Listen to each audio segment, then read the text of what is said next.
Morning class.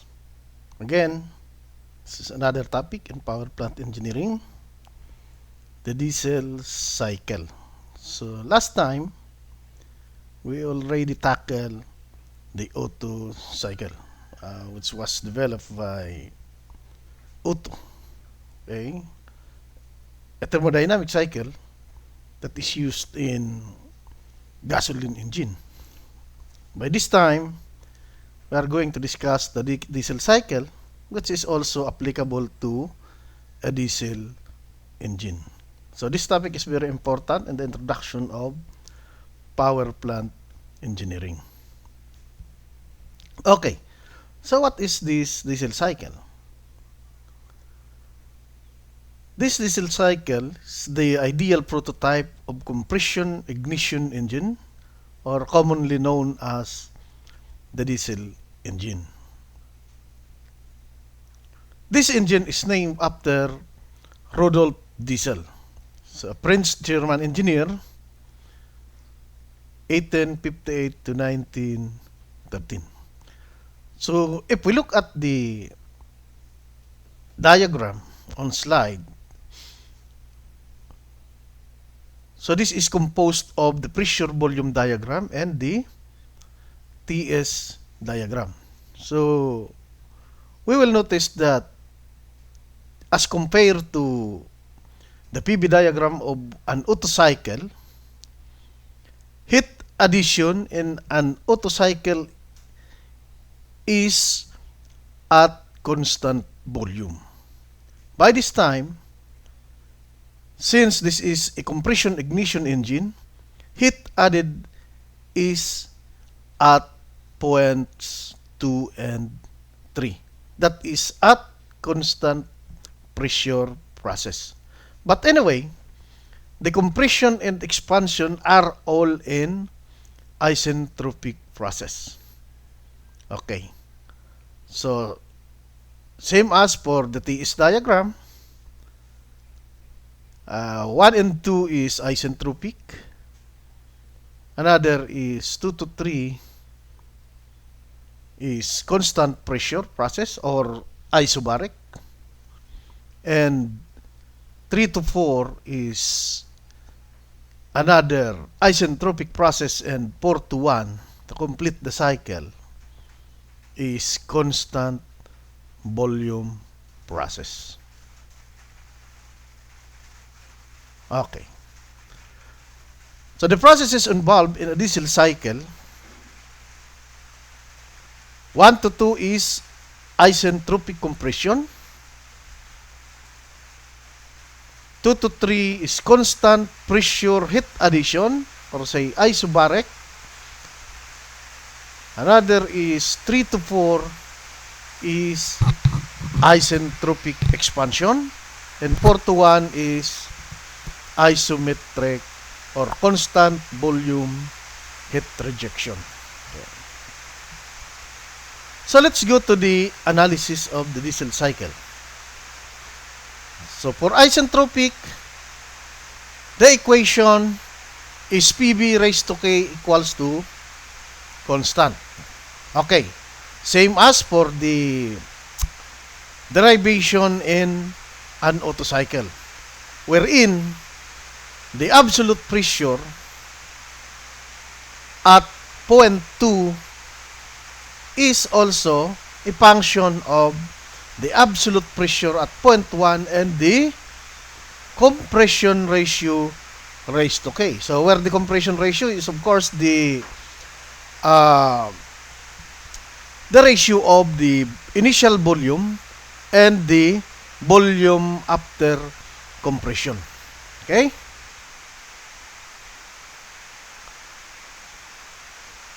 So another, using the combined ideal gas equation and then substituting to the original equation on the previous slides, we derived that the final temperature is a function of the absolute initial temperature multiplied by compression ratio raised to the isentropic constant minus 1. Next, for process 2 and 3. So as what I've said, during 2 to 3, heat is added to the system. For P is equals to constant,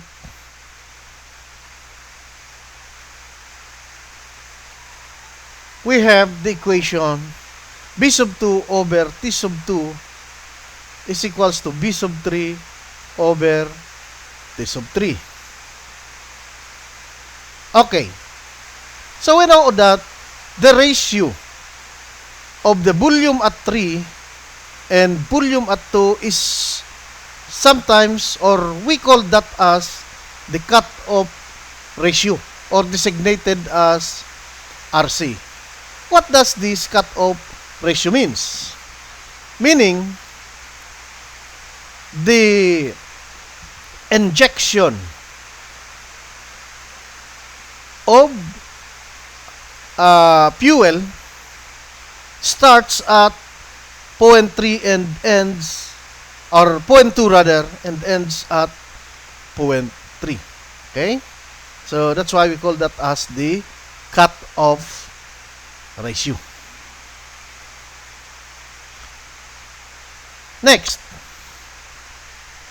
heat added is, of course, injected, or heat is added to the system at 0.2 and 3. Where for constant pressure process, the heat added is equal to, of course, the mass of the substance multiplied by the specific heat at constant pressure, and then multiplied by the change in temperature between the 3 and, or points 2 and 3. Okay?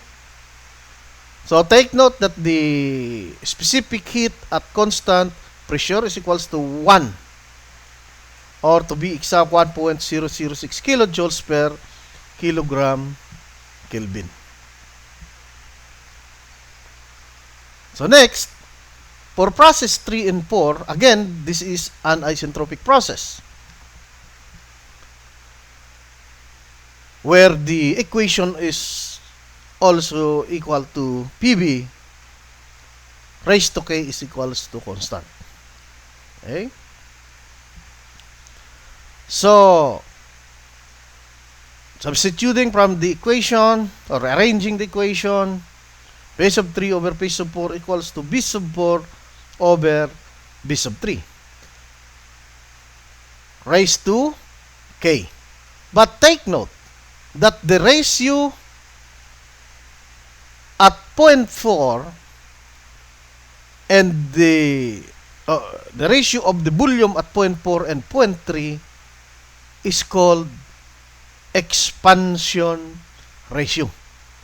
So at 0.3, expansion starts and ends at 0.4. Okay, so the equation now is P sub 3 in terms of expansion ratio is equals to P sub 4 RA raised to K, or expansion ratio raised to K. Next, so considering again the combined ideal gas equation and substituting to the original equation T sub 3 in, as a function of T sub 4 equal to T sub 4 RK raised to K minus 1. So that is the equation in determining the highest temperature during the process. So next is process 4 to 1. So this process is constant volume process, where for constant volume process, using the combined ideal gas equation and then eliminating the volume, the remaining equation is P sub 4 over T sub 4 is equal to P sub 1 over T sub 1. And heat, of course, is rejected at 0.421. Okay. So heat rejected now is equal to the mass multiplied by specific heat at constant volume multiplied by the change in temperature between 4 and 1. Okay, again, the difference between the Poorstroke and a two-stroke engine. So, as what I have said, the difference is that for a two-stroke engine, the complete cycle is completed in one revolution only. So, meaning, compression, heat addition, expansion, heat rejection is completed during the one revolution created. Okay? So, in one revolution only. But for the four-stroke engine, that processes, intake, compression, power, and exhaust is completed in 2 revolutions. Okay, so that is the difference between the two. Okay, so another we have also the so-called piston displacement. Again, looking at this diagram, piston displacement rather, is the difference between the volume at 0.1 and the volume at 0.2. Okay. So, equals to B sub 1 minus B sub 2. And also, for the network, of course, this is only the difference between the heat added at constant pressure and the heat rejected at constant volume. And for thermal efficiency, the thermal efficiency, of course, is equals to the output divided by the input energy to the system. Okay, the output now is, of course, the difference between the heat added and rejected or the network divided by the heat added. Okay.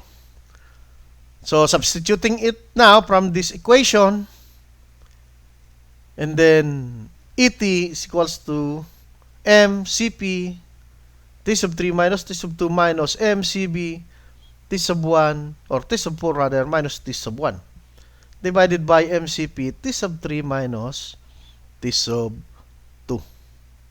Okay. So,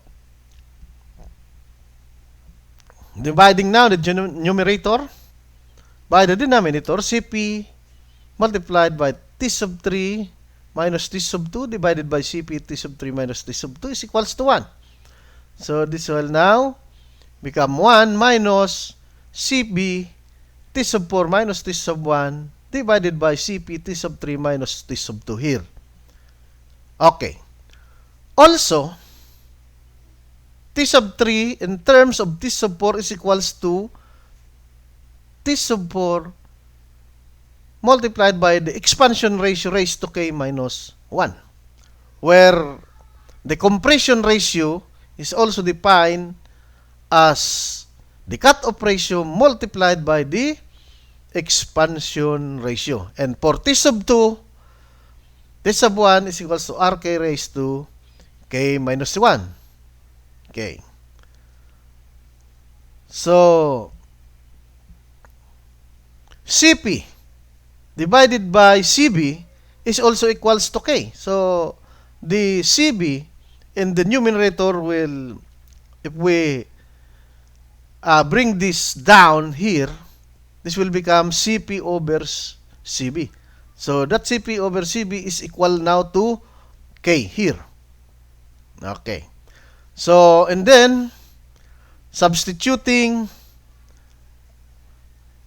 T sub 4 in terms of T sub 3, so that is T sub 4 is equals to T sub 3 divided by RA raised to K minus 1. Okay? And then T sub 3 is equals to, or T sub 2 rather, equals T sub 1 RK raised to K minus 1. Okay.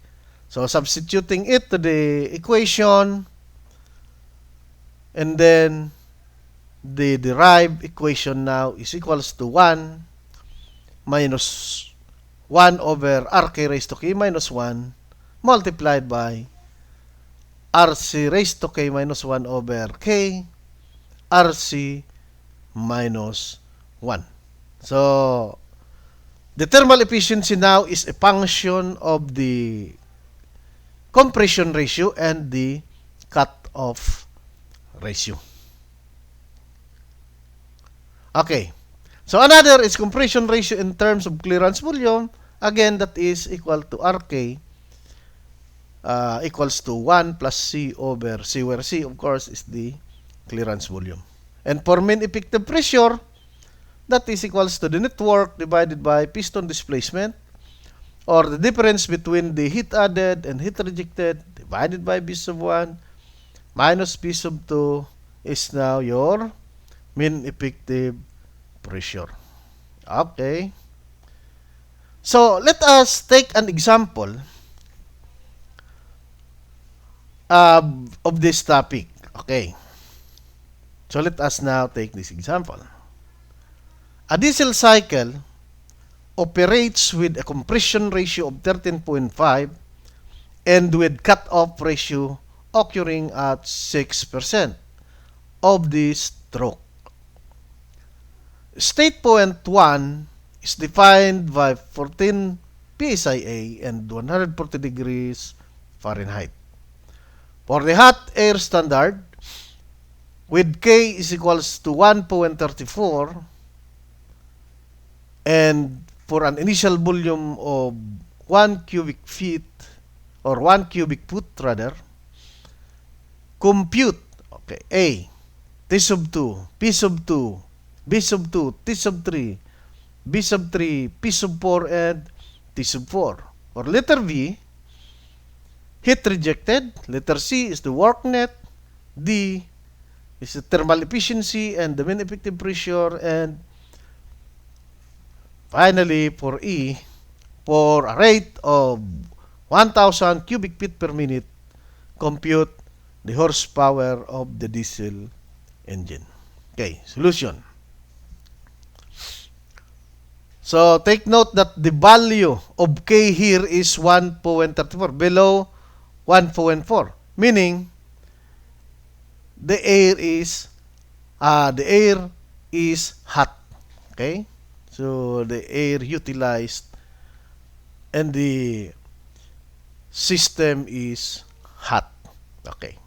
So, knowing that the specific heat at constant volume is a function of the R.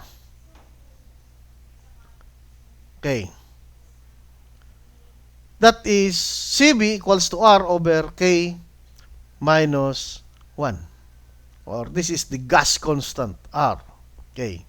Wherein that R is equals to 53.34, that is foot-pounds per pound degree Franklin. Okay? So, substituting it, 53.34 divided by 1.34 minus 1. So, this 778 here is a conversion factor. So, that is 778 foot-pounds per BTU. Okay. And for CP, so take note that the value in the slide is 10, but this is no longer 10, but it is 1. Okay? So, typographical error. Okay. Cp is equals to K multiplied by Cb, where Cb now is equals to 1.34 multiplied by, or the K value is 1.34 multiplied by Cb, which is 0.2016, or the value of the specific heat at constant pressure is 0.2702. Okay, so using now the ideal gas equation, the value of M, substituting the values of pressure, volume, and temperature, the value of the mass is 6.63 pounds. Okay. So, for B sub 2, we know already that the ratio of B sub 1 and B sub 2 is equals to the compression ratio. Okay, knowing now the compression ratio, B sub 2 becomes 1, or the volume at 0.1 divided by the compression ratio, which is 13.5. So, the volume now, after compression, is 0.0741 cubic feet. Okay? Next is for the temperature at the end of compression.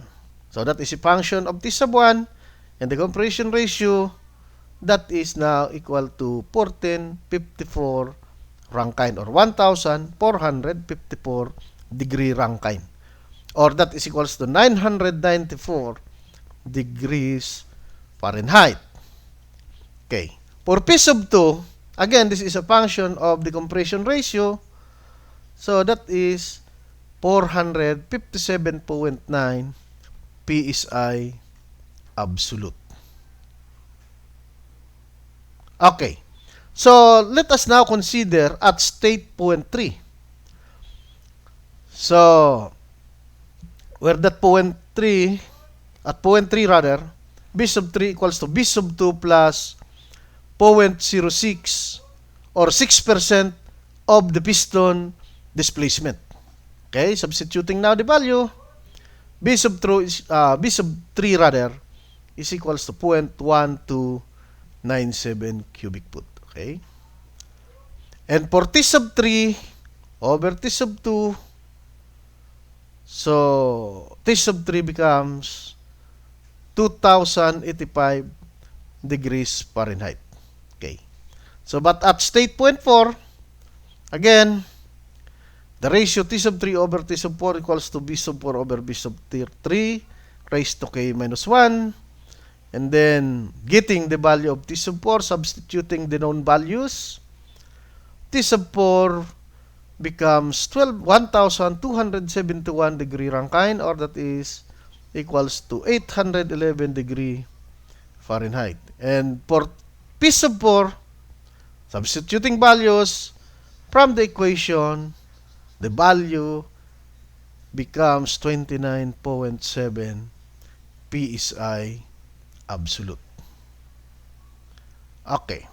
So, for letter B, heat added, since all the parameters are already known, so substituting it from the equation for heat added becomes now 18.57 BTUs. And for heat rejected, substituting all values becomes 8.52. And the network now, the difference between QA and QR is equals to 10.05 BTU. And for thermal efficiency, so since work net and it are already known, substituting it to the equation, it now becomes 54.12%. And for mean effective pressure, knowing already the work net and the difference between the initial volume and the final volume after compression, the mean effective pressure now becomes 58.64 PSI. Okay? So, for the power developed by the engine, so, of course, if 1,000 cubic feet per minute of gas is used, then the work is now equal to 237 horsepower. Okay, so I think the example is very much clearer to everybody. So we have here an assignment. So of course, you are required to solve this problem and pass this after 1 day or maybe 2 days. Okay? So this is composed of 9 problems. So this is a multiple choice problem, but your solution of course is required. Okay, so that ends our discussion and my presentation. Thank you very much.